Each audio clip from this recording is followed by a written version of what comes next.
बहुत दिनों से हमारे देश के प्रतिपक्ष के नेता श्रीमान राहुल गांधी जी एक एटम बम छोड़ने की बात कर रहे थे।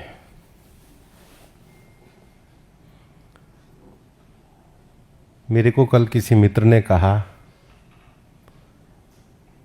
कि ये तो जिस पेड़ पर बैठे थे उसी को कुल्हाड़ी से काटने का काम कर रहे थे।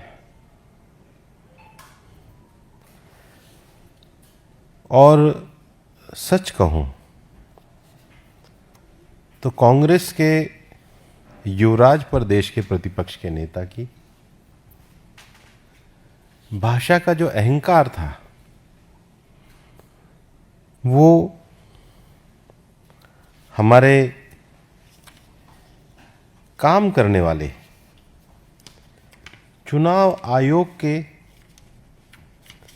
जो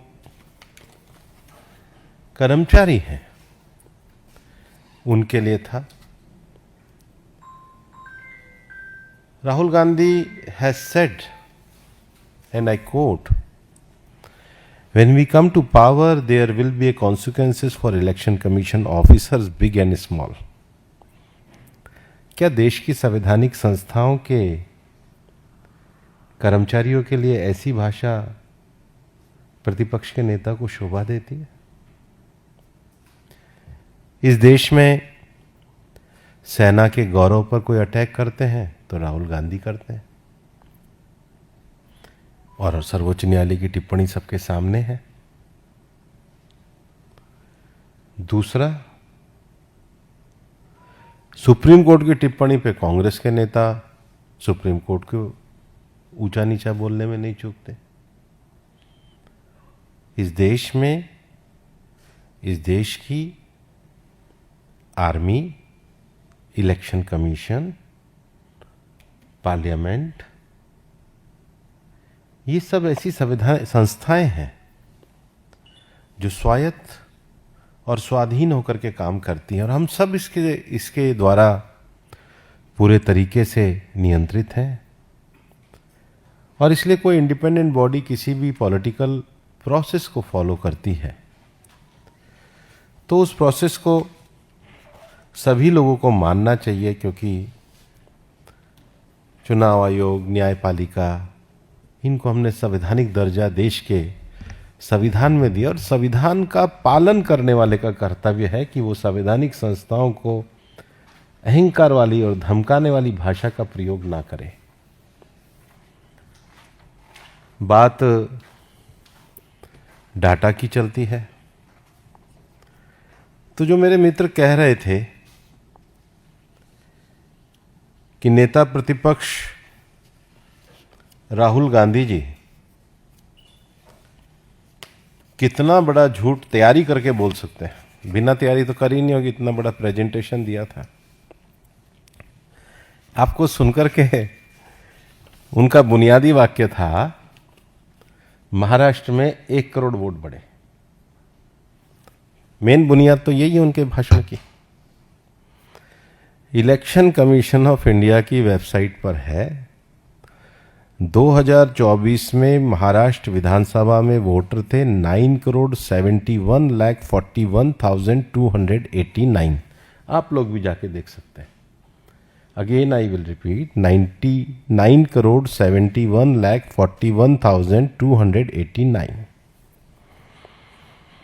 लोकसभा में ये हुए 9 करोड़, लोकसभा में थे 9,30,61,760। तो लोकसभा और विधानसभा के बीच में 40 लाख वोट बढ़े। राहुल गांधी 1 करोड़ बता रहे हैं, तो 60% का मार्जिन हो गया। तो क्या आगे से वो कुछ भी चीज बोले तो उसको 60% माइनस करके समझा जाए? क्योंकि 60% का मार्जिन का झूठ तो वो अपने पहले सेंटेंस में बोल रहे हैं। दूसरा, मैं मीडिया के मित्रों को कहना चाहता हूं कि वो इतना महाराष्ट्र विषय कर रहे हैं वो अधिकतर सीटें वहां जीते हैं जहां पर वोट बड़े हैं। उदाहरण के लिए मैं आपको कुछ सीट बताता हूं और आप भी अपने नोट कर लीजिए, और उनके अगर सहयोगी देख रहे हो तो वो भी नोट कर लें, क्योंकि जवाब तो देना पड़ेगा डेटा पे। और मैं फैक्चुअल बात कर रहा हूं, मैं कोई उनकी तरह कोई लाग लपेट की बात नहीं कर रहा। असेंबली सीट नंबर 149 मुमरा कालवा, वहां पर लोकसभा से विधानसभा में वोट इंक्रीज हुए 41,663। सीट किसने जीती? एनसीपी शिवसेना के जितेंद्र आव्हाड ने। और कितने मार्जिन से? 96,228 से। वोट बड़े, मान लीजिए seat number 137 Bhiwandi east Bhiwandi general seat है। वोट बड़े 37,535। सीट किसने जीती? लोकसभा में उनके इंडी पार्टी के पार्टनर समाजवादी पार्टी के रईस कासम शेख ने। सीट नंबर 197 खेड़ आलंदी, वोट बढ़े 23,989। सीट जीते 51,743 से। उम्मीदवार कौन जीते? बाबाजी रामचंद्र केले, शिवसेना उद्धव ठाकरे, जो उन्हीं के सहयोगी। वोट बढ़े 15,162 परभनी, सीट नंबर 96। सीट जीती उसके भी दुगने मार्जिन से 34,216। किसने जीती? शिवसेना उबाटा के डॉक्टर राहुल वेद प्रकाश पाटिल ने। वोट बढ़े 15,059। कहाँ की? MHADA general seat 245 assembly number. कौन जीते? शरद पवार की पार्टी के अभिजीत धनंजय पाटिल 30,621 से। वोट बढ़े 11,650। सीट 247 माहौल शेड्यूल कास्ट रिजर्वेशन सीट थी। जीते कौन? एनसीपी शरद पवार जी की पार्टी के खरे राजू दान्यू। जितने वोट बढ़े उसके भी ज्यादा मार्जिन से। और कांग्रेस का आप देखिए कि seat number 57 Nagpur north, 57 Nagpur उत्तर, वोट बढ़े 23,421। जीतने का मार्जिन क्या रहा? 28,467। और कौन जीते? डॉक्टर नितिन किशननाथ राउत कांग्रेस के। Tasgaon seat number AC 287, vote increase हुए 11,707। सीट जीते 27,644 से। कौन जीते? शरद पवार जी की पार्टी के रोहित सुमन आभा पाटिल। सीट नंबर 253 इन्हीं के एक सहयोगी PWPI के। सीट पे वोट बढ़े 20,995 और वोट का मार्जिन आया 25,386। डॉक्टर बाबा साहब अन्ना साहब देशमुख। ये मेरे पास उन सब सीटों की सूची है। शायद अपने गिरेबा में झांकना नहीं आता। अगर इलेक्शन कमीशन का प्रोसेस जो है उसमें वोट का एडिशन होना डिलीशन होना वो उनकी इंडिपेंडेंट एक्सरसाइज है, लेकिन जीत के मार्जिन में बढ़े हुए वोटों पे कांग्रेस का नागपुर वेस्ट वोट बढ़े 23,000। विकास पांडुरंग ठाकरे वो जीते 5,824 से। तो ये जो राहुल गांधी की जो थ्योरी है ये अपने आप में ही रिजल्ट से खत्म हो जाती है। पहली बात तो थ्योरी की बुनियाद ही गलत है, क्योंकि डेटा ही गलत है, स्टार्टिंग डेटा ही गलत है, स्टार्टिंग भी गलत है और अंत तो विनाश पे ही है, झूठ पे ही है। अगर मेरे मीडिया के साथी चाहें तो मैं पूरी लिस्ट पढ़ देता हूं, हम सबको दे देंगे। और अनिल बलूनी जी आप सबको दे देंगे, और ओपन है।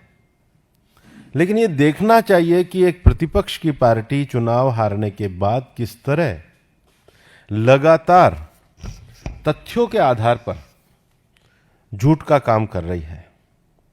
और सबसे, ये तो उनकी अपनी चॉइस है, लेकिन अगर उनको आपत्ति है तो कोई फॉर्मल एविडेंस किसी ओथ पे उन्होंने दी हो। इलेक्शन कमीशन में ऐसा नहीं है। उन्होंने एक बार एफिडेविट फाइल करा था सुप्रीम कोर्ट में, बाद में माफी मांग करके आए थे, एफिडेविट में माफी मांग के आए थे।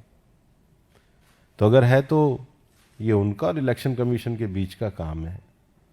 लेकिन देश में झूठ से काम नहीं चलना चाहिए। दूसरा, मैं ये जो मॉडस ऑपरेंडी है कि बोलो और भाग जाओ, संसद में मत चलने दो, संसद में चर्चा मत करो, संसद में चर्चा करने से अच्छा है कि संसद को ही ना चलने दो, तो ये तो तरीका ठीक नहीं है। मैं आपको ये कहना चाहता हूं कि ये जितने भी टर्नआउट और जितने भी फेक न्यूज़ क्रिएट कर रहे हैं, बल्कि देश में जो इलेक्शन कमीशन के डाटा हैं, 5 बजे की एंट्री है, हम तो कहते हैं उसका भी ईमानदारी से, ईमानदारी राजनीति में बहुत बड़ी चीज होती है। ईमानदारी किसी भी राजनीतिक दल और राजनीतिक व्यक्ति की जीवन की सबसे बड़ी साख होती है। अगर आपकी बात में ही 60% का झूठ डेटा पे मिक्स हो, तो मतलब आपकी क्रेडिबिलिटी बोलने के साथ 60% कम मान के लिखी जाएगी। और इसलिए जो फेक नैरेटिव बनाने की बात करी है, वो फेक नैरेटिव अपने आप में उन्हीं के तथ्यों से पूरी तरीके से ध्वस्त हुआ है। और हमारा ये कहना रहेगा कि हमारे जो संवैधानिक संस्थान हैं, उन संवैधानिक संस्थानों को कांग्रेस पार्टी एक विशेष प्रयास करके एक परिवार के लिए सिस्टेमेटिक ढंग से फेक नैरेटिव के आधार पे उसको छोटा करने का प्रयास कर रही है। लेकिन इस देश का संविधान महान है। बाबा साहब अंबेडकर की जो दूरदृष्टि है, जिसके कारण हम भारत के संविधान के अंतर्गत, एक व्यवस्था के अंतर्गत हम कार्य करते हैं, उस संविधान की सर्वोच्चता को हम स्वीकार करते हैं।